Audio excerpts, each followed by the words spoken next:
Hello，大家好，我係詹啊，今日帶大家嚟到新社，嚟自中國魚米之鄉順德嘅我，今次嚟到咗日本同樣以魚米之鄉聞名嘅新社。呢度依山傍水，俾我一種好熟悉嘅感覺。就由我帶大家走我嘅新社之旅啦。而家已經喺出發去新社嘅路上啦。雖然今日落住雨啊，但其實一路上都係非常之煙雨朦朧嘅。我係非常之中意呢種感覺嘅，唔知大家中唔中意呢？呢次嘅旅行主要係想好好感受一下大自然，所以其實行程安排得比較輕鬆。接下來嘅幾日呢，我會去河西突嘅梯田、清津峽、湯澤高原，仲有澳脊劍湖呢幾個地方。我哋一齊期待啦！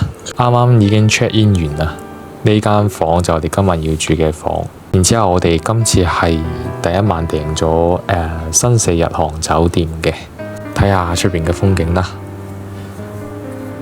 係非常唔錯嘅。其實如果係天氣好嘅話，但係有少少可惜今日陰雨天。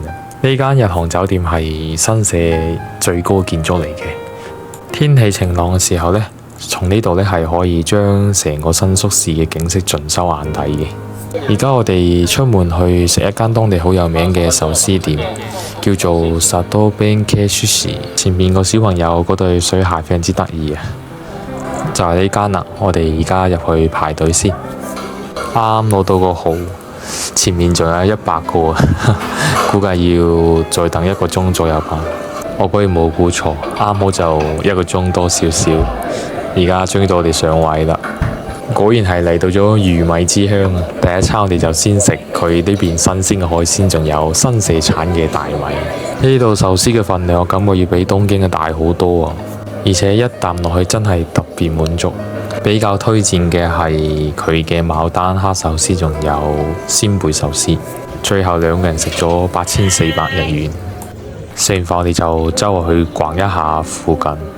因為今日落雨，都去唔到乜嘢其他景點，所以今日應該係冇咩特別活動嘅，應該就係附近去逛一下，感受下呢個城市嘅街景。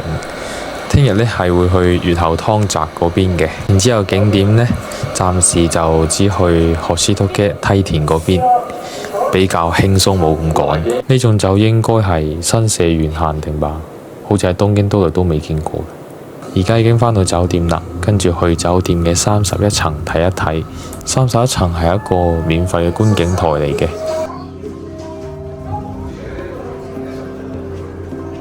哇，真係好靚，景色真係盡收眼底啊！不過呢度個房屋依然係咁密集啊。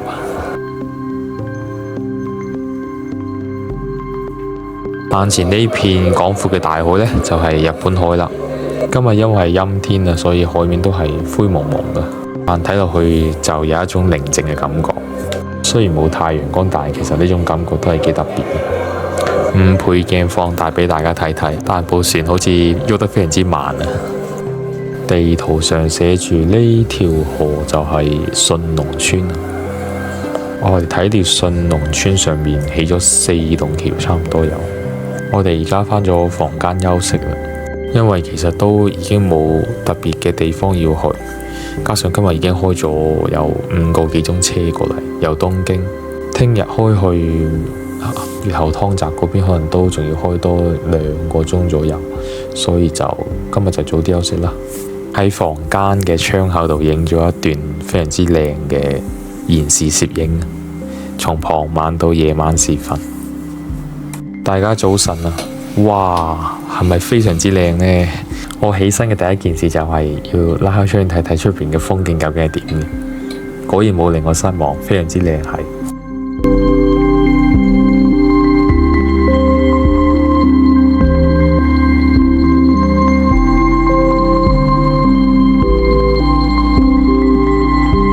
而家落咗餐廳呢邊食早餐啊，冇乜特別啦，就係好常規嘅酒店早餐咁樣啦。再上多次31樓，睇下呢個景觀。哇，真係好靚！嗰邊就係日本海。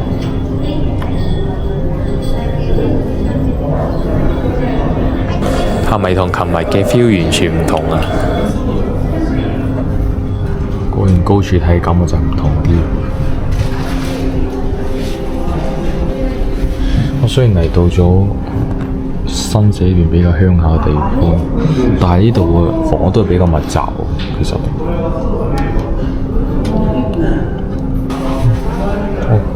下邊條係信濃村，日本海，呢度有個叫綠島，下一線，嗰部船停咗喺度，霎時間好似變咗一幅畫咁呢個畫面。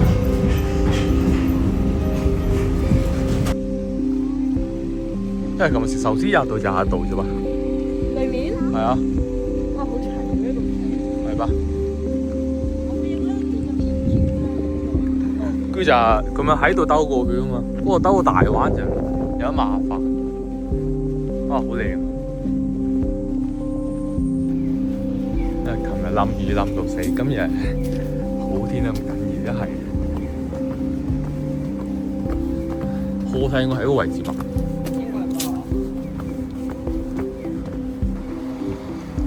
係啊！哦，呢度踩單車好舒服。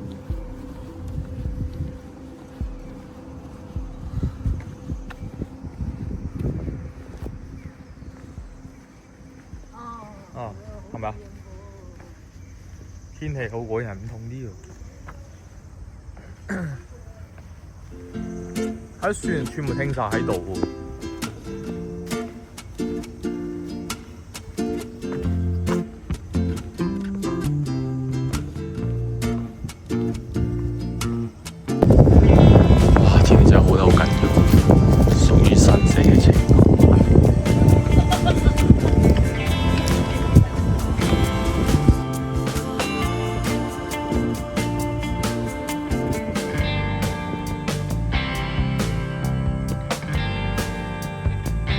而家退房啦，然之後前往下一個景點星時梯田，開車大概要2個鐘多少少。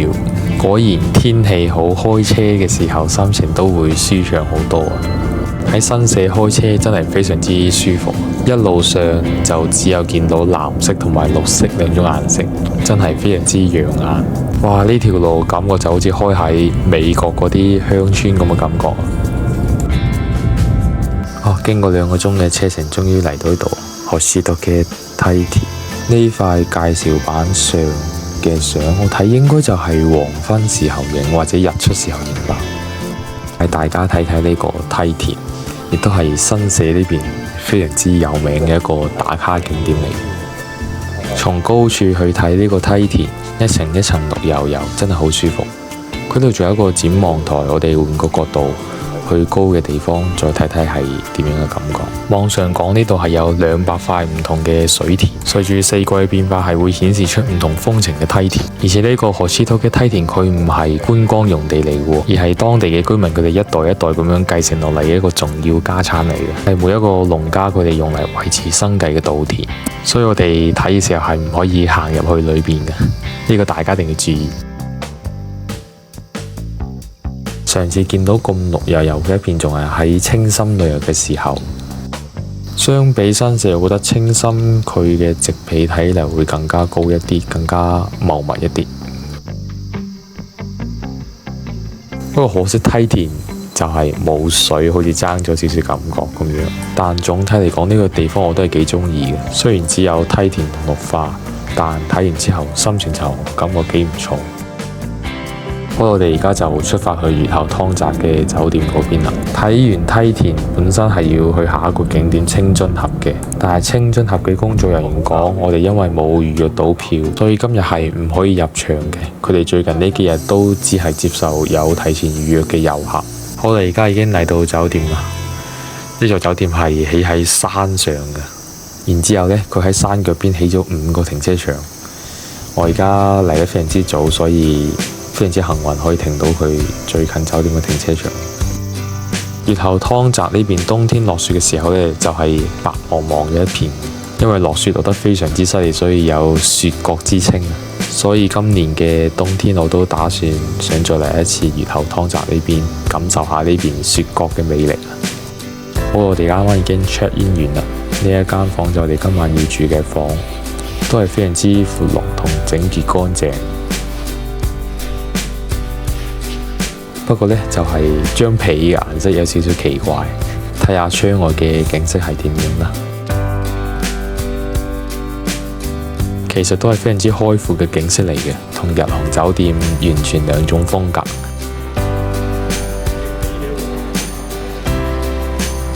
咁周正啊！咁周正啊個樣。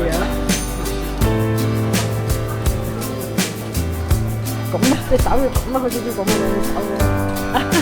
見到㗎？係啊。咦？呢個係落緊。我哋係搭邊度呢？你傾翻嚟咯。西口啊啊哈。 ？OK。不過開車搭車有啲係開車好麻煩。搭車啦，咪嘅清嘢啊！而家幾多？14、16，16啊，唔似啊。即係最夜晚呢個半夜嘅。啊，最夜翻嚟。啊？睇過咩？Shuttle bus ですか？啊，睇咗啦。啊，唔記得影咗幾點喎？幾次啊嘛？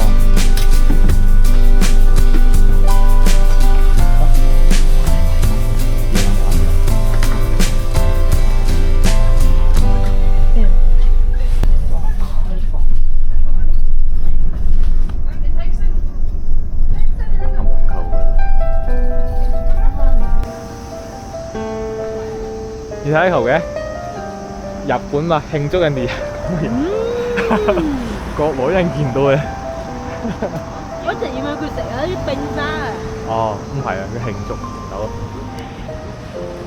我哋喺車站揾到一間好似唔錯嘅烤串店。買試試。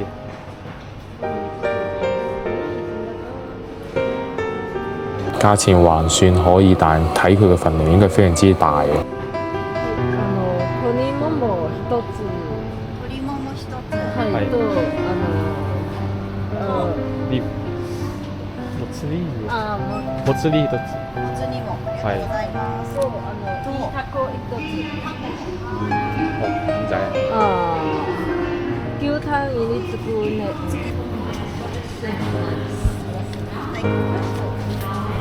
100円でいい？はい。好熱啊！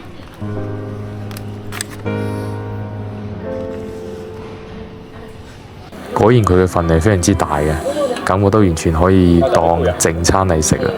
然之後我哋仲買咗一杯米酒，新社呢度當地嘅米酒非常之有名啊！大家嚟旅遊嘅時候一定要嘗試一下。然之後我哋仲點咗個もつ煮，呢個都係非常之推薦嘅。呢個もつ煮就相當於係燉內臟嘅味噌湯菜咁啦。另外不得不說，呢度嘅烤串真係非常非常之大串，我感覺佢一串嘅份量就相當於刀內嘅應該2.5串咁嘅感覺。然之後呢杯白色嘅米酒呢，口感係非常之清甜嘅，因為新社呢邊佢嘅米同埋水都係非常之好㗎，所以佢釀出嚟嘅酒嘅味道係特別之純正同埋順口嘅感覺。所以嚟新社旅遊一定要試一下。我覺得算係新社佢特有嘅風味。呢間店總體嚟講係非常之推薦㗎，大家下次嚟新社旅遊嘅時候可以試一試。呢間店佢係冇店名㗎，但係佢嘅位置非常之好揾，就喺越後湯站 JR 站出口之後就會見到㗎啦。食完之後我哋就去逛咗逛呢度嘅特產店。哇！大家知唔知呢啲係咩魚嚟啊？我感覺望落好似係鯛魚。我喺冰櫃見到一條差唔多大細嘅，但係佢呢度係寫住ホッケ，咁應該門口嗰啲應該就係ホッケ嚟嘅。仲有非常之大嘅一條魷魚啊！可能同東京嘅物產店完全唔同啦。我感覺呢度嘅物產店真係非常之有意思啊！我哋啱啱飲嘅應該就係呢一隻阿馬薩奇。哇！真係好得意喎啲雪糕，可惜我哋依家整唔到喎。咁我好想整個翻嚟食下。喺度食咩？仲想？我哋買咗一個混合梅味道嘅雪糕試一下。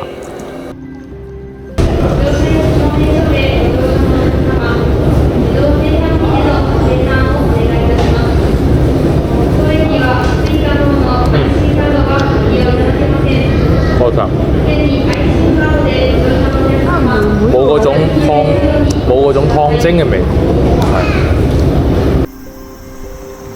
要邊啊？而家？我唔識讀呢個地方。而家我哋去揾餐廳食晚飯，係你冇聽錯，我哋由落車到而家個口都未停過，一直喺度食。本身我哋今日係要去一間和食嘅餐廳食嘅，但係去到現場之後睇出邊佢嘅菜品展示，感覺好一般，所以最尾係臨時換咗第二間餐廳。我哋最後選擇嚟食呢一間蘇巴嘅店，點咗一條沙巴。然之後都有點過一個蘇巴嘅麵食，仲有一個天婦羅，一個茄子。嗰個蘇巴嘛，嗰啲豉油同刀羅仔完全唔同感覺，冇咁輕。佢呢間店嘅蘇巴主打個特色就係全部都係手打嘅，所以食落去呢口感會稍微硬少少嘅感覺。不過其實味道都係唔錯㗎。然之後試下呢個天婦羅嘅蝦，佢嘅味道真係非常之好，非常之爽口，佢嘅肉嘅口感，而且佢係非常之大條嘅。我而家食嘅時候，我哋其實已經係一人一半分開咗嘅。食完埋單嘅時候，先發現原來呢一間店係攞過米其林3星。而家我哋就食完返酒店休息啦。聽日早上呢，就會直接去湯澤高原嗰邊。我哋好早就已經嚟到湯澤高原下邊呢度等坐纜車上去啦。呢度冬天嘅時候係可以滑雪嘅。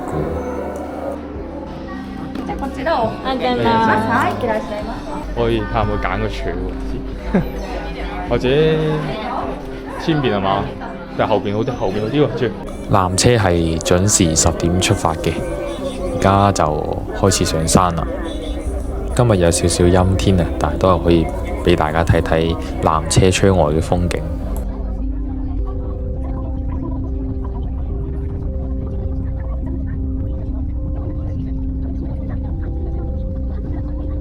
果然坐纜車上山嘅時候，揾後邊嘅位置影會更加影得好睇啲。今日去湯澤高原上面，我哋有2個特別想玩嘅項目，一個呢就係706嘅滑梯，一個呢就係佢嘅卡丁車。冬天嘅時候確實可以再嚟一次嘗試下玩滑雪，因為其實我係未玩過滑雪嘅，但剛剛呢，我見一路上有好多教滑雪嘅嗰啲店，所以到時過嚟可以諮詢一下，嚟玩個2-3日，學下滑雪都好。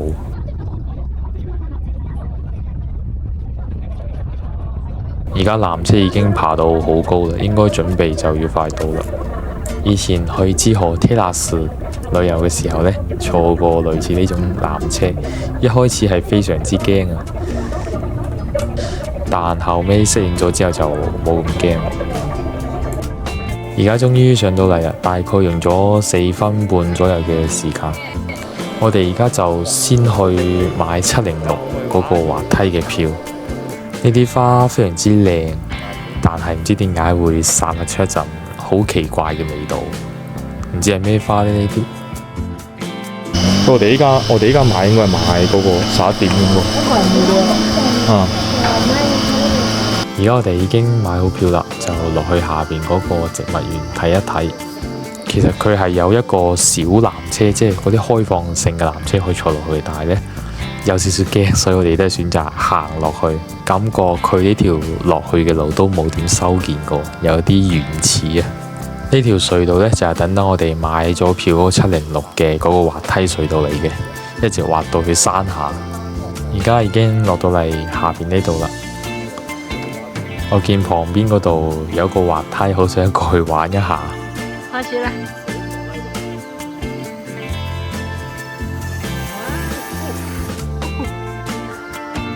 呢度有雪糕賣，我好想試下佢嘅抹茶味嘅雪糕。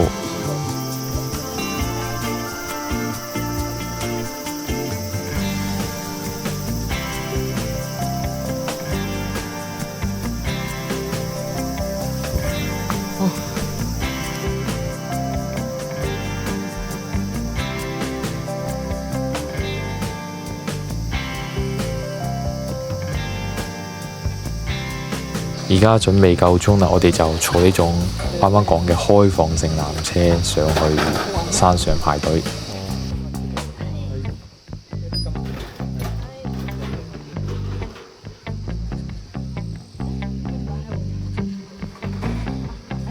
不得不說，其實我覺得呢種纜車真係好恐怖。上去嘅時候或者可能會好少少，但係落嚟嘅時候，嗰種衝擊感實在太大啦！從高處望落嚟，以前去張家界天門山旅遊嘅時候都有坐過一次，真係全程喐都唔敢喐，手心全部都係汗。最恐怖嘅係佢而家竟然中途停低咗，等咗大概1分鐘左右嘅時間，重新啟動返，而家就去緊山上啦。大家鍾唔鍾意坐呢種纜車啊？呢個就係我哋排隊要玩嘅706纜車啦，大家可以睇一睇，係咪好有趣呢？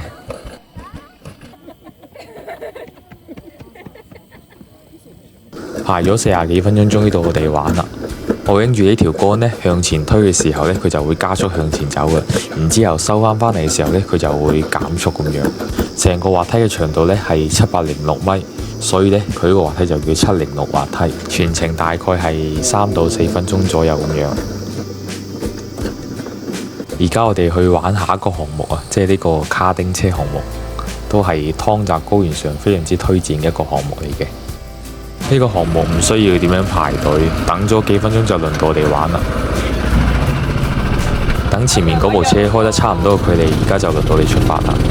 我老婆話呢部卡丁車感覺馬力唔係好夠，一定要持續踩住油先可以，而且方向盤非常之重。係啊，有少少重㗎。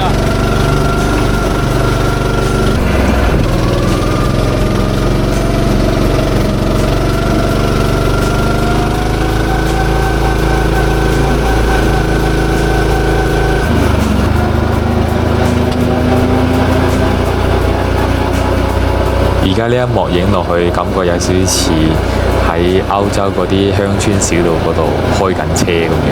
呢個卡丁車大概都係3-4分鐘左右就會玩完㗎啦。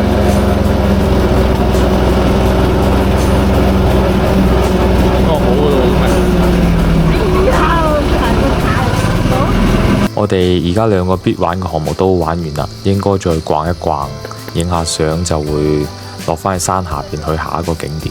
夏天嘅天氣果然係非常之陰晴不定嘅。今日早上上嚟嘅時候都仲係陰天，而家就變咗大晴天，再配上綠色嘅草地，簡直就有一種宮崎駿嘅動漫天嘅感覺。而家去下一個景點叫做澳籍劍湖，呢個澳籍劍湖嘅路程真係令我感到非常之迷惑。因為從入口開始開車到澳籍劍湖嗰邊大概需要22公里，然之後呢22公里裏邊呢，有18公里係要走呢個隧道嘅路嘅，加上因為走隧道視野就會差好多。另外佢隧道冇用一啲白色嘅燈光，反而用咗一啲比較暖光嘅黃光，每到轉彎處就會感到好迷惑，即係嗰個彎道好難睇得清。所以如果要過嚟呢邊玩嘅朋友呢，開車嘅時候一定要打起12分精神。好啦，22公里嘅路程終於嚟到呢個澳籍劍湖啦，但係非常之可惜啊，因為嚟呢度玩嘅其中一個項目呢，就係要參加佢嘅遊覽船，但係佢嘅登船時間已經過咗啦。4點係最後一班，我哋而家係4點多少少時間嚟到度。我睇介紹上講呢，秋天嘅時候呢，呢邊係可以登船之後睇佢漫山遍野嘅楓葉嘅。今次就只可以當咗過嚟踩踩點啦。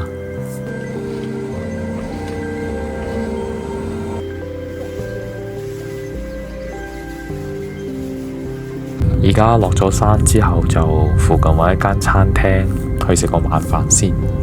我哋揾咗路邊嘅一間家庭餐廳去試一下佢度嘅味道。呢個咩飯嚟㗎？雞肉唔知乜嘢，係佢呢位又係一個推薦。呢個排骨又係招牌菜。嗯。不過呢個背有企壞啫。少少。辣到個吧。哦。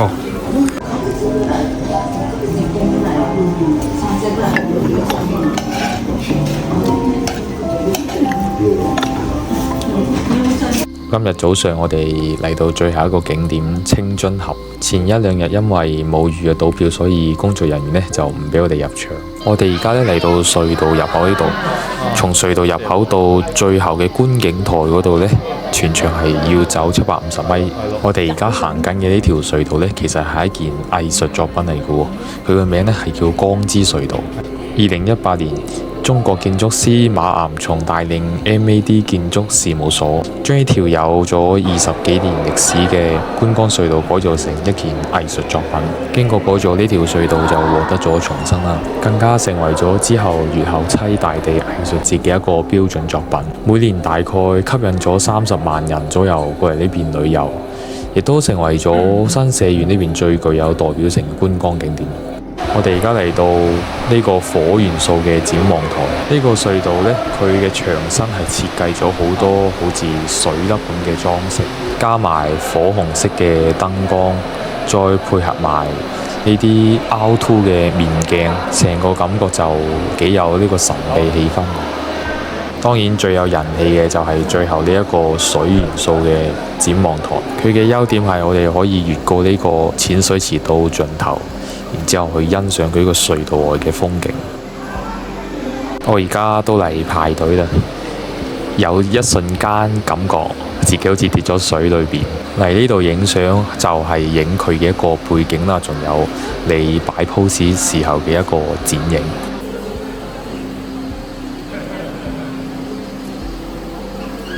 好啦，終於輪到我啦，大概就係影一個咁樣嘅感覺。